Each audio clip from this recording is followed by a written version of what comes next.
2012 er Lars Christensen, som er sportschef i Dansk Forening for Rosport, og som gennem 3 olympiader har været drivkraften i et talentarbejde på højt internationalt niveau. Dansk Boldspilunion, hvis talentarbejde har dyrket spillere, der allerede i ung alder slår igennem på A-landsholdene. Bo Balser Nielsen har som sportschef i Dansk Automobilsportsunion brudt med den traditionelle talenttræning.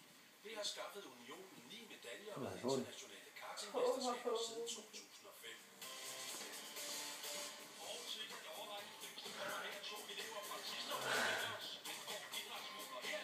Selvfølgelig får han.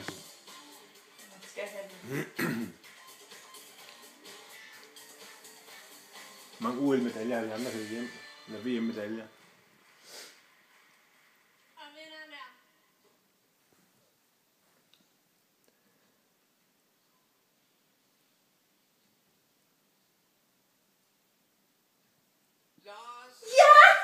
Ja!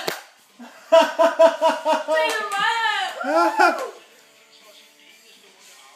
Ej, hvor er det godt. Selvfølgelig vandt han den. Hold kæft, han er sej. Ja, han er mega sej.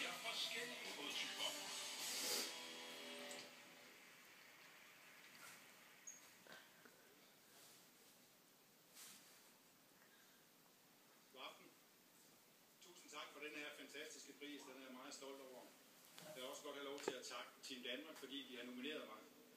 Stor tak til dem af mine kollegaer, som har valgt at stemme på mig. Og så vil jeg også godt have lov til at rette en tak til alle de her danske roer, vi har på Elitecenter, de bagsværere, de fantastiske trænere, som er med til at skabe et super motiverende og inspirerende miljø. Og allersidst en stor tak til min fantastiske kone, som sidder ved siden af mig over i aften også. Tak skal I have. Vinder af Team Danmarks Talentpris 2012, Lars Christensen.